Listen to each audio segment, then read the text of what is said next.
বাংলাদেশের কতগুলো বেঈমান, বাংলাদেশের কতগুলো মির্জাফর রাজাকার বদরের নামে পশ্চিমাদের সঙ্গে হাত মিলিয়ে 14 তারিখে 13 তারিখে শহরগুলোতে কারফু দিয়ে আমার বুদ্ধিজীবীদের হত্যা করেছ।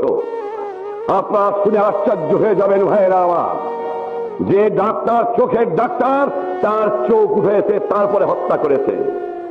যে মানুষ ডাক্তার বুকের ডাক্তার তার হৃৎপিণ্ড বাপতম বার করেছে তারপরে হত্যা করেছে। যে লেখক তার আঙ্গুল কেটেছে তারপরে হত্যা করেছে। দাম দিয়ে কিনেছি বাংলা,